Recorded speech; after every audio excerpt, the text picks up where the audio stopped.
अल्हम्दुलिल्लाहि वकफ़ा वस्सलातु वस्सलामु अला इबादिहि अल्लज़ीना इस्तफ़ा अम्मा बअदु फ़अऊज़ु बिल्लाहि मिनश शैतानिर रजीम बिस्मिल्लाहिर रहमानिर रहीम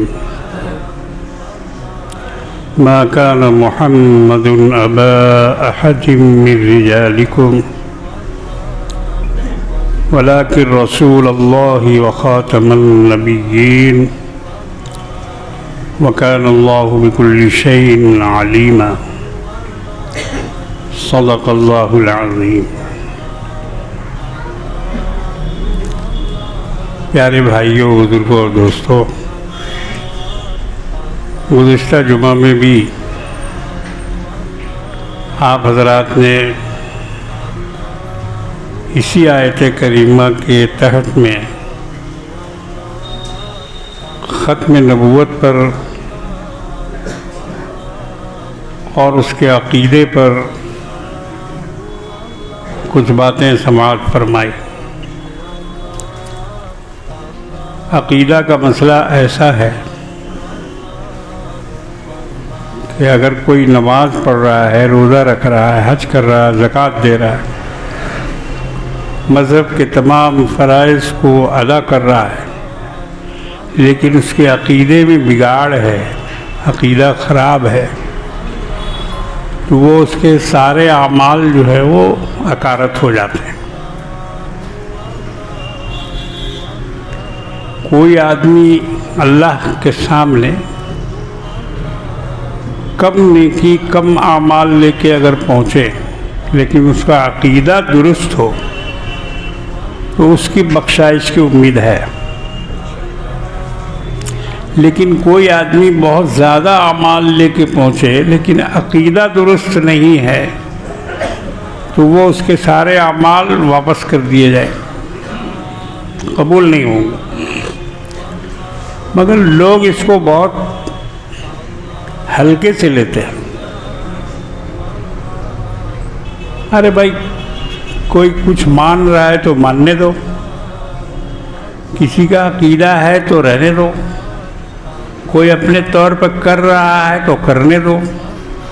लोग इसमें ढीला ढाला मामला रखते हैं, किसी को रोकते नहीं, टोकते नहीं, बोलते नहीं, मना नहीं करते, समझाते नहीं। बाद लोग तो ये बोल देते हैं कि अरे भाई छोड़ो, अपना अपना अक़ीदा है, अपना अपना अक़ीदा है। कोई किसी को मानता है, कोई किसी को मानता है, कोई कुछ मानता है, कोई, ये गुमराही की बात है। अपना अपना अक़ीदा कैसे हो गया? जब अपना अपना दीन नहीं है, अपनी अपनी शरीयत नहीं है, अपना अपना मज़हब नहीं है, अपना अपना नबी नहीं है, अपना अपना रसूल नहीं है, अपना अपना खुदा नहीं है, तो फिर अपना अपना अक़ीदा कैसे होगा? वो कैसे ठीक हो जाएगा? तो ये बोलना बिल्कुल गलत है कि अपना अपना अक़ीदा है। इसमें दो ही बात बोली जाएगी, या तो सही है या गलत है, हक है या बातिल है, बीच का कोई रास्ता इसमें नहीं है, दरमियान की कोई बात नहीं बोली जा सकती। अक़ीदा या तो सही है और या फिर गलत है। तो आज हमारे यहाँ रोज़ा नमाज की अहमियत तो है, हज भी करते हैं लोग, मगर अक़ीदे की ख़राबी है, अक़ीदे में नक़्स है। मिसाल के तौर पर बहुत सारे लोग हज करने जाते हैं, उम्रा करने जाते हैं, मगर मैंने बहुत सारे लोगों को देखा है कि वहाँ के इमाम के पीछे नमाज नहीं पढ़ते। खुसूसी तौर पर मौलवी टाइप के जो होते हैं, पगड़ जब्बड़ बांधे हुए होते हैं,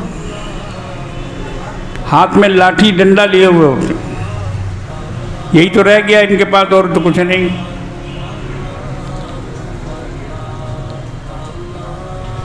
अब न जंगी आलम न झंडा है, सिर्फ तावीज़ और गंडा है।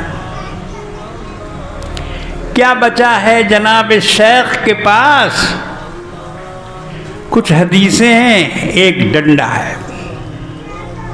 अकबर इलाहाबादी ने बहुत पहले कहा था, क्या बचा है जनाब शेख के पास, कुछ हदीसें हैं एक डंडा है। इसके आगे भी कहते हैं कि अब वो डंडा है वो भी जब्त पुलिस, उस डंडे को भी पुलिस ने जब्त कर लिया है। अब वो डंडा भी है जब्त पुलिस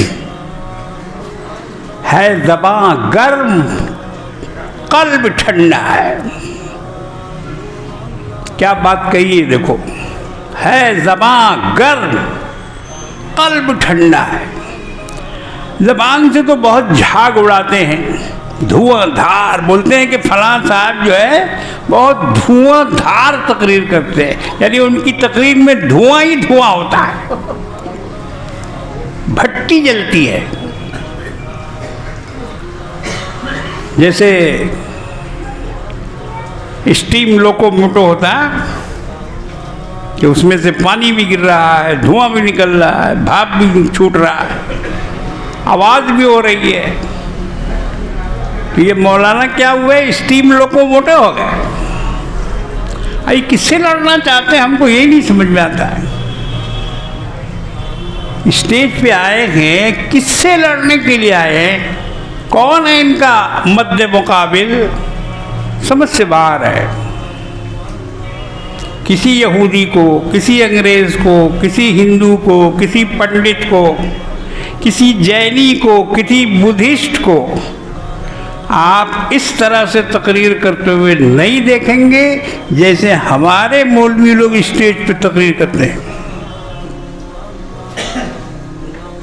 जितना चीख पुकार ये लोग करते हैं, किसी मजहब वालों को हमने नहीं देखा कि मजहबी बयान में वो इतना चीखते चिल्लाते हों।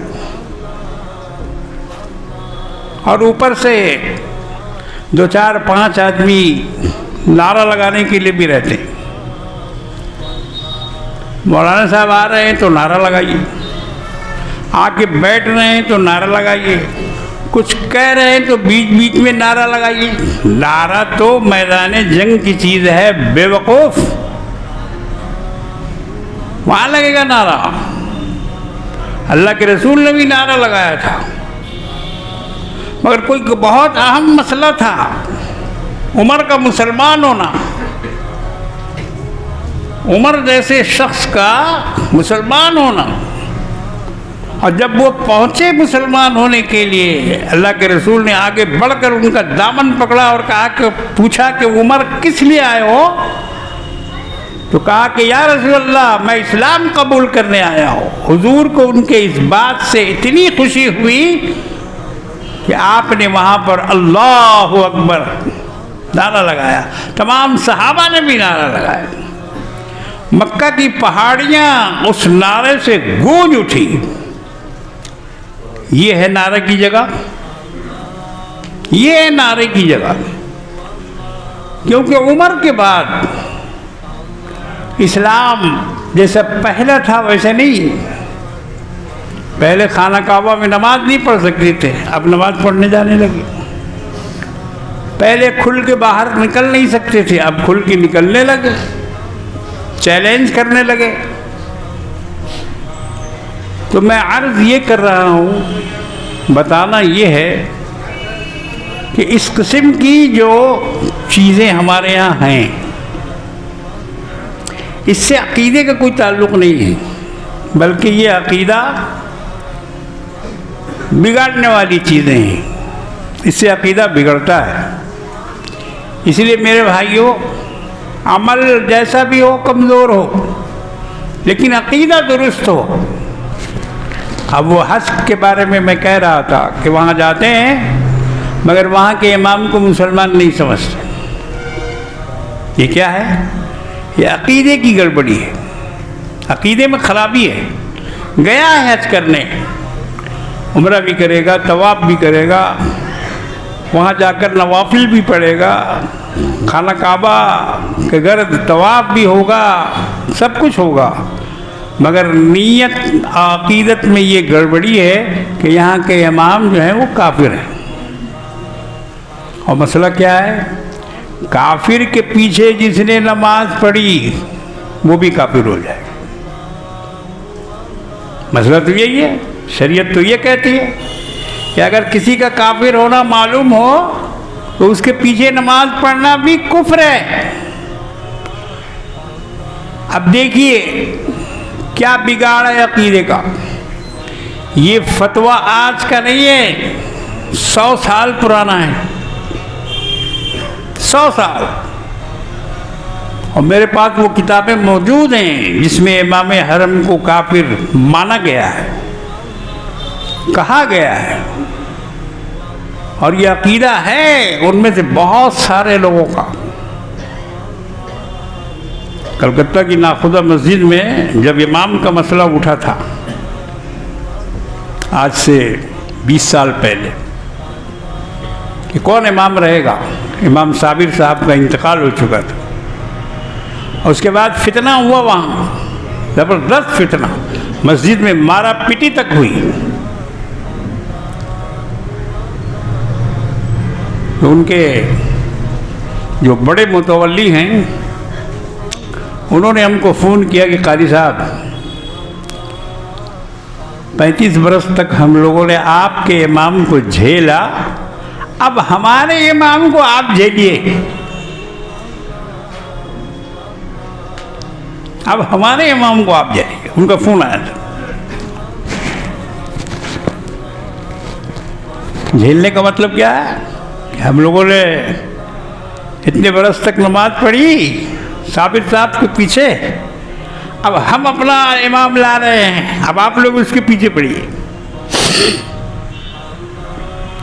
हमने कहा ठीक है, हम मंजूर कर लेते। हमने कहा हम मंजूर कर लेते, क्योंकि सबसे बड़ा खूंटा हमको समझते हैं वो लोग। नगरिया स्ट्रीट में, लोअर तीर्थपुर रोड में सबसे बड़ा खूंटा हम ही को समझते हैं कि ये आदमी जब तक है यहाँ हम लोग की दाल नहीं गलेगी।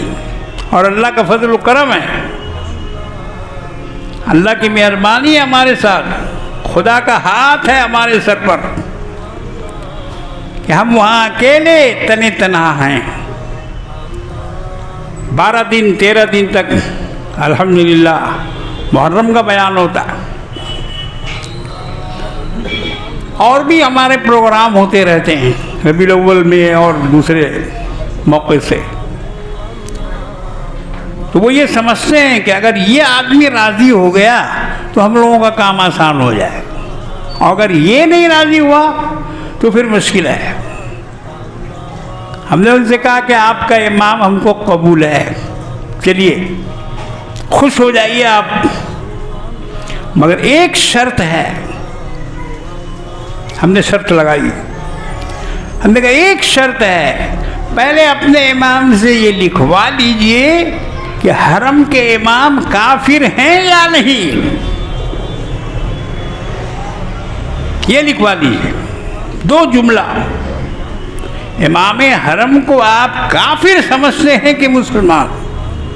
अगर वो लिख दें कि मुसलमान समझते हैं तो कल से आप अपने इमाम को खड़ा कीजिए, हम भी जाएंगे आपके साथ, उनका हाथ पकड़कर मुसल्ले पर हम भी खड़ा करें। अगर वो ये लिख दें कि ये इमाम हरम मुसलमान है, और अगर लिख दें कि इमाम हरम काफिर हैं, तो क़यामत तक आप वहाँ, जब तक मैं जिंदा हूँ ख़ास तौर से, ऐसा इमाम वहाँ खड़ा नहीं हो सकता जो इमाम हरम को काफिर बोले। मुतवल्ली साहब कोई बहुत दीनी आलिम तो थे नहीं, एडवोकेट हो सकते हैं, बैरिस्टर हो सकते हैं, मगर दीन के इल्म में वो उतना आगे नहीं थे। अब तो जनाब वो कहने लगे कि हाँ ऐसा, इमाम हरम को काफिर कौन बोलेगा? हमका जिसको आप खड़ा करना चाहते हैं उससे पूछिए पहले, वो बोलता है, उसके उलमा बोलते हैं, उसके बुजुर्ग बोलते हैं, उनकी किताबों में लिखा है।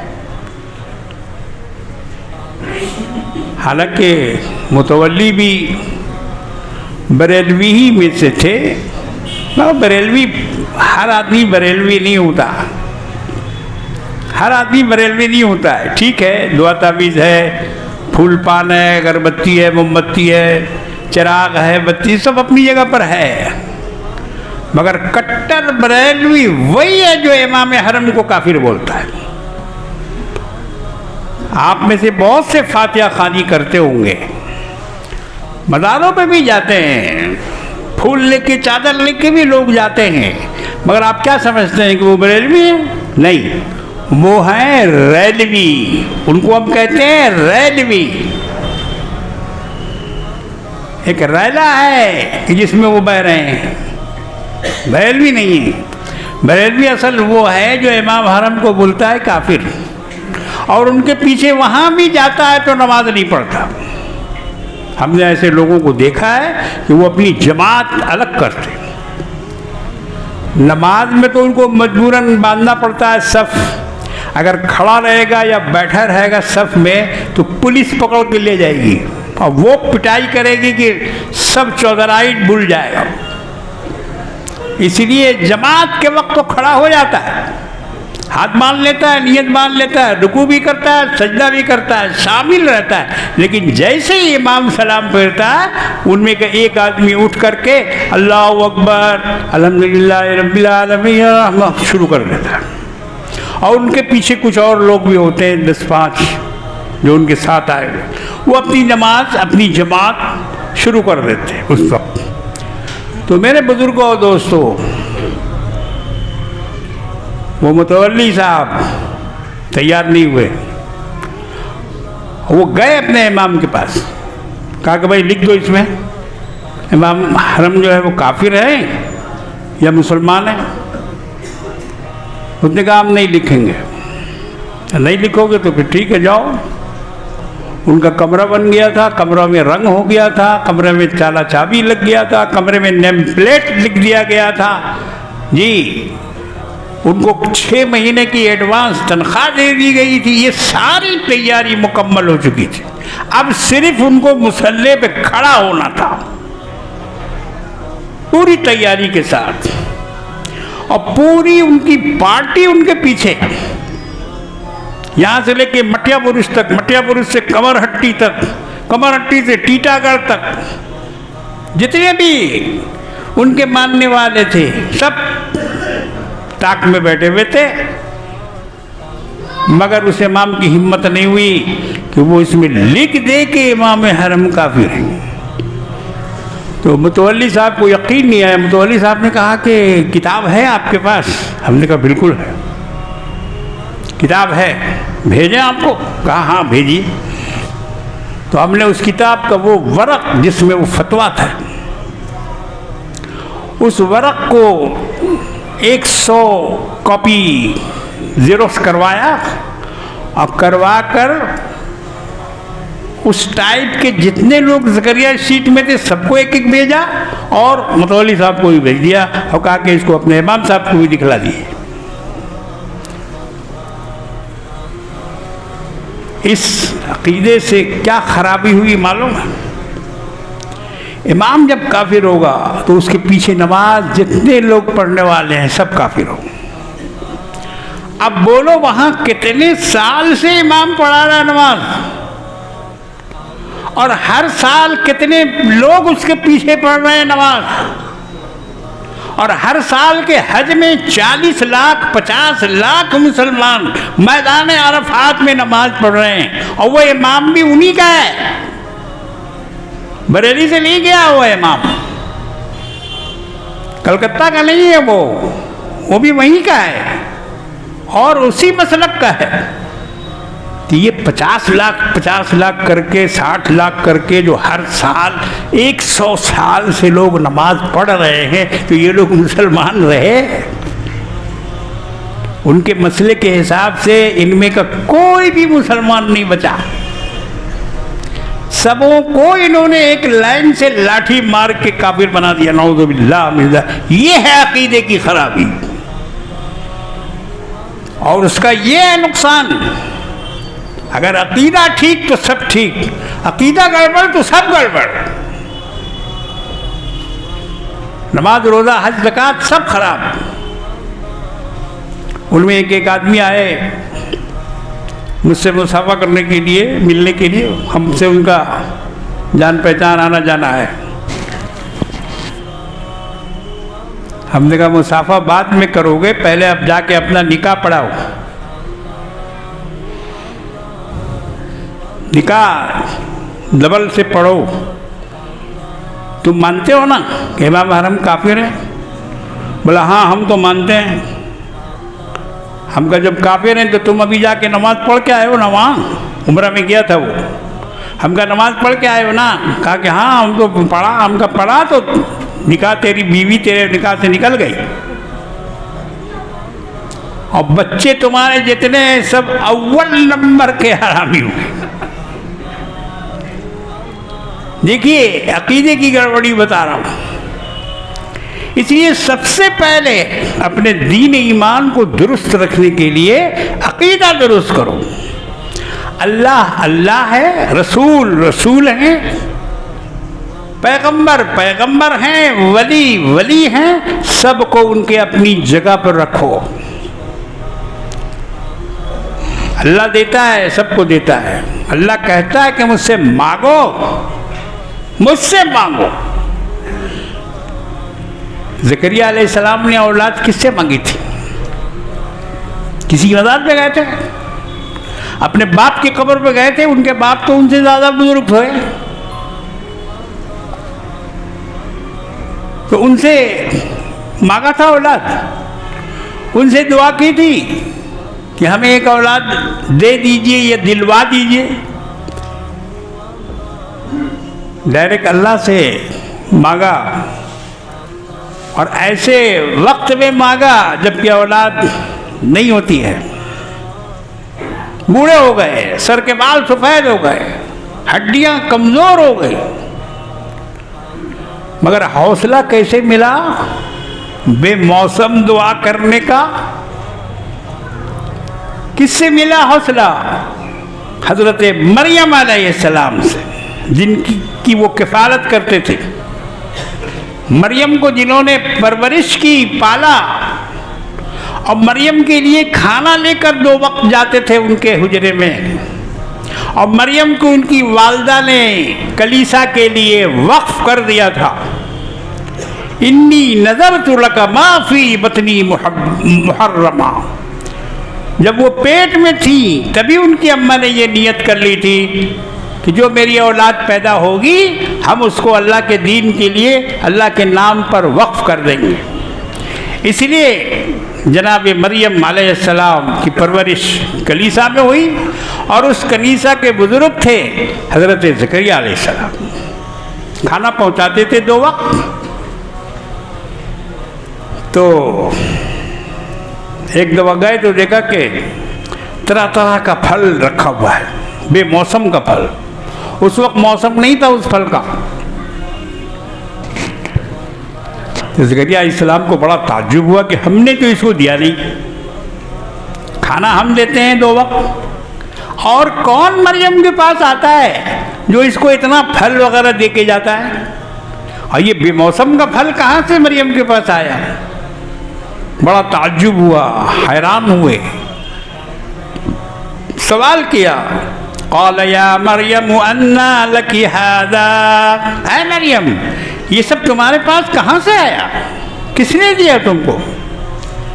क़ालत हुवा मिन इंदिल्लाह। कहा कि ये अल्लाह की तरफ से है।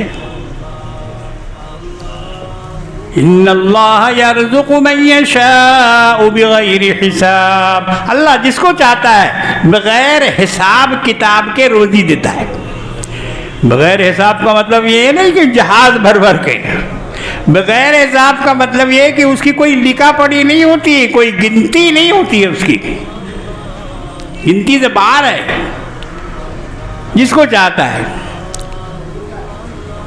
अब देखो कुरान का ये उसलूब है कि इस बात को ख़त्म करने के बाद फ़ौरन ज़करिया की दुआ का कुरान ने तज़किरा किया कि जब हज़रत ज़करिया ने ये सुना कि ये बेमौसम का फल अल्लाह इनको दे रहा है, तो उसी जगह कुरान कहता है, उसी जगह, वहाँ से हटे भी नहीं है, हुनालिका दआ ज़करिया रब्बह, उसी जगह ज़करिया ने अपने रब को पुकारा कि अल्लाह, जब तुम मरियम के पास बेमौसम का फल भेज सकता है तो मुझ बूढ़े को भी बगैर उम्र के औलाद दे दे। अगरचे मेरी उम्र औलाद की नहीं है, मेरी बीवी भी बांझ हो चुकी है, लेकिन अल्लाह तू दे सकता है, तू इस पर कादिर है। तो मरियम अलैहिस्सलाम को देखकर और उनके उस बेमौसम फल को देखकर ज़करिया ने भी अपने लिए बेमौसम की औलाद मांग ली और दुआ कबूल हो गई।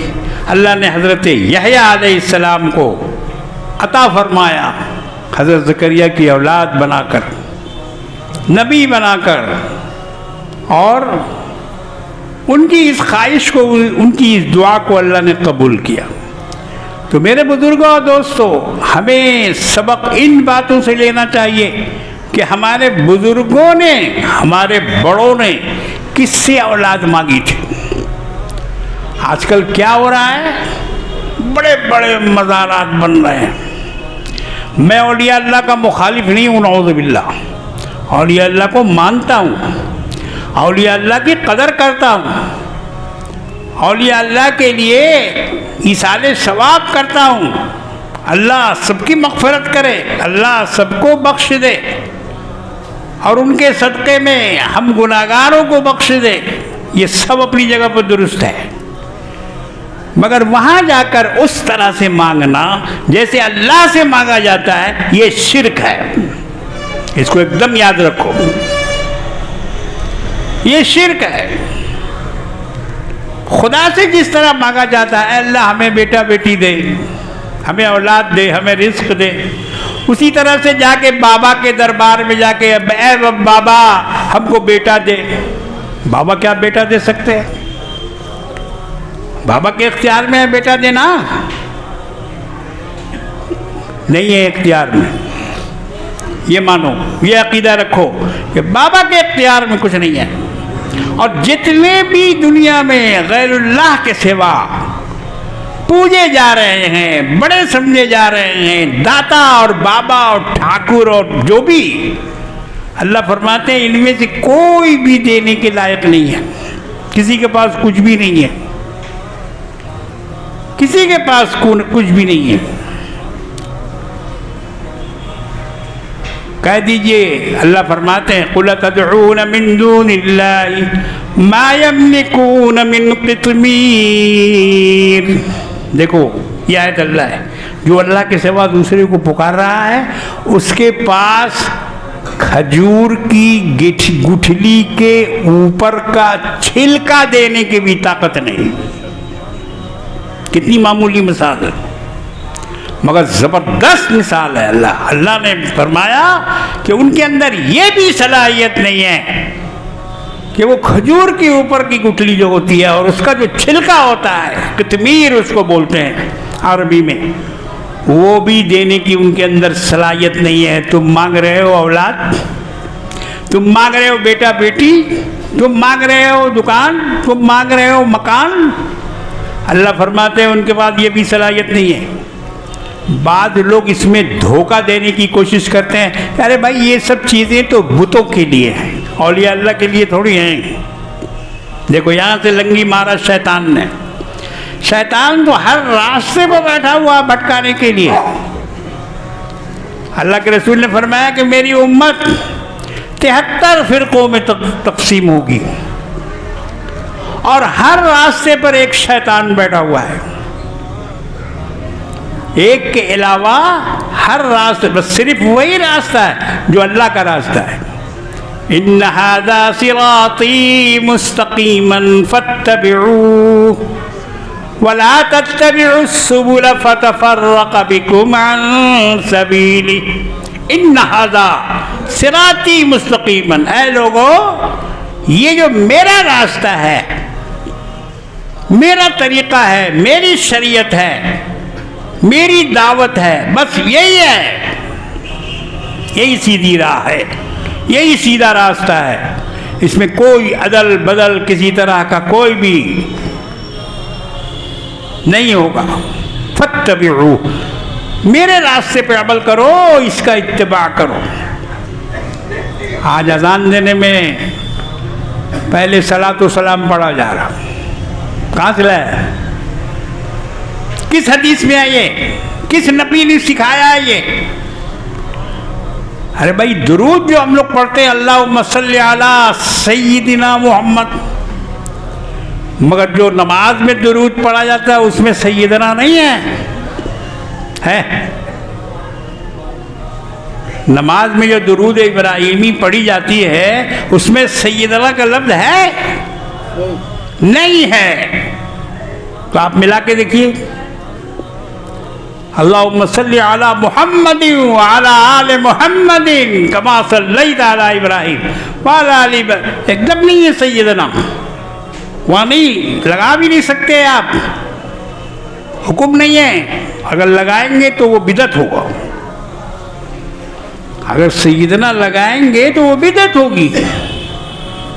इसी तरह बहुत सारी बिदअतें शैतान ने ईजाद करके लोगों के हवाले कर दी। जाके कब्र पे अजान दीजिए, और दलील क्या देते हैं कि कब्र पे अजान देने से शैतान भागता है, मुर्दे से शैतान भागता है, मुर्दा को बहका नहीं सकता। अरे अकल के दुश्मनों, मुर्दा को अब शैतान क्या बहकाएगा, अब तो मुर्दा पड़ा हुआ वो, जितना बहकाना था बहका लिया। जब वो जिंदा था तब अजान दिलवाना चाहिए था, हॉस्पिटल में ले जाके अजान दिलवाना चाहिए था, उस वक्त जिंदा था। लेकिन जब मर गया और इंतकाल कर गया तो अब वहाँ अजान देने से मुर्दे को क्या फ़ायदा पहुँचेगा? तुमको भी नहीं कोई फ़ायदा पहुँचेगा, जो जिंदा वहाँ खड़े हैं उनको भी कुछ नहीं। तो ये एक रस्म निकाली बिदअत की। अल्लाह के रसूल ने नहीं किया ये काम, सहाबा ने नहीं किया ये काम, बुजुर्गान दीन ने नहीं किया ये काम। तो इस तरह के मसाइल निकाल कर लोगों के अकीदे में बिगाड़ पैदा करने की कोशिश की गई है, याद रखो। और ये कोशिश इस्लाम दुश्मनों की है। इस्लाम दुश्मनों ने इन तमाम चीज़ों को ईजाद करवाया ताकि इनका अकीदा बिगड़ जाए और ये पक्के मुसलमान न रहें। अपने से कोई नहीं अजान दे सकता है कहीं। ईद की नमाज के लिए अजान है, सलात इस्तिस्का, सलात कुसूफ, सलात खुसूफ और जितनी भी नमाजें हैं उनके लिए कोई अजान नहीं। न ईद की नमाज के लिए अजान, न बकरीद के लिए नमाज के लिए अजान, न इकामत। अब उन लोगों से पूछो जो कहते हैं क्या हरज है, क्या हरज है? अगर अजान दे दिया तो क्या हुआ, दुरूद पढ़ लिया तो क्या हुआ, मुअज्जिन ने खड़े होकर अगर माइक पे सलातो सलाम पढ़ के अजान दिया तो क्या हरज है? हरज, सबसे बड़ा हरज ये है कि अल्लाह के रसूल की तालीम के खिलाफ है। अल्लाह के रसूल ने ये नहीं बताया। अजान देने का तरीका ऊपर से आया है, अल्लाह के रसूल ने सिखाया है। बिलाल को कहा कि जाके काबा की छत पर चढ़कर अजान दो, मुअज्जिन रसूल हैं। मदीने में अजान दिलवाई सरकार दो आलम सल्लल्लाहु अलैहि वसल्लम ने हज़रत बिलाल को, तो क्या वही यही अजान तो आप दिलवा रहे हैं? आप जिस तरह से सलातो सलाम पढ़ के अजान दिलवा रहे हैं, क्या अल्लाह के रसूल ने इसी तरह अजान दिलवाई? रसूल का दामन क्यों नहीं पकड़ते हो? रसूल का दामन थामने में तुम्हें क्या लगता है? दूसरों तो कहते हो कि रसूल का दामन इनके हाथ में है नहीं, और अपने के लिए कहते हैं कि रसूल का दामन नहीं छोड़ेंगे। नहीं छोड़ेंगे का कोई सवाल ही नहीं, पकड़ा ही नहीं तो छोड़ेगा क्या? पकड़ा ही नहीं, रसूल का दामन थामा ही नहीं। अगर दामन थामते तो अपनी तरफ से कभी दीन में इजाफा नहीं करते, अजान में, नमाज में और दूसरी चीज़ों में इजाफा नहीं करते, बढ़ाते घटाते नहीं। मगर जब दामन हाथ में नहीं है तो जो जी चाहे करो, जो जी चाहे करो, जितना चाहे बढ़ा लो, जितना चाहे घटा लो। बार कहे मेरे बुजुर्गों और दोस्तों, अकीदे का ये मसला है ख़त्म नबूवत, जिस पर गुज़िश्ता जुमा में बात हुई थी। एक मुसलमान को ये अकीदा रखना चाहिए कि अल्लाह के रसूल जनाब मोहम्मद रसूलुल्लाह सल्लल्लाहु तआला अलैहि वसल्लम ख़ातमन नबिय्यीन हैं, आखिरी पैगंबर हैं। आपके बाद दुनिया में और कोई पैगंबर नहीं आएगा क़यामत तक। नबियों का दरवाज़ा बंद करने वाले, ख़ातम के माने ख़त्म करने वाले। तो अब दुनिया में कोई नबी आता नहीं। यहूदी भी चुप है, ईसाई भी चुप हैं, बुद्धिस्ट भी चुप हैं, चाइनीस भी चुप हैं। दुनिया में कहीं कहीं किसी नबी का कोई तज़किरा नहीं है। वरना पहले बनी इसराइल में एक एक वक्त में 100 नबी हुआ करते थे, 100 नबी एक एक वक्त में। मगर अब वो बनी इसराइल भी नहीं कहते हैं कि हमारे यहाँ कोई नबी आया। 1400 साल हो गए अल्लाह के रसूल को, 1400 बरस आए हुए दुनिया में हो गए, मगर किसी मजहब वाले ने, किसी धर्म वाले ने न अपने यहाँ किसी ऋषि का तज़किरा किया, न मुनि का तज़किरा किया, न उनके यहाँ कोई पैगंबर आया, न उनके यहाँ कोई नबी आया। सारे के सारे खामोश हो गए, चुप हैं, आज तक चुप हैं, 1400 बरस से चुप हैं। किसी ने भी नबूवत का ऐलान नहीं किया और न दावा किया। ये चुप क्यों है? इसलिए कि उनके मुंह पर मोहर लग गई है जनाब मोहम्मद रसूलुल्लाह सल्लल्लाहु तआला अलैहि वसल्लम की खातमन। खातम के एक माने मोहर भी है। खातम के माने सिर्फ ख़त्म करने वाला नहीं, बल्कि मोहर। तो उसका तर्जमा अगर ये करो कि ये नबी जा रहे हैं, मा काना मुहम्मदुन अबा अहदिम मिर रिजालिकुम वलाकिन रसूलुल्लाह व खातमन नबिय्यीन। ये नबियों के लिए एक मोहर की हैसियत रखते हैं। मोहर आखिर में लगती है,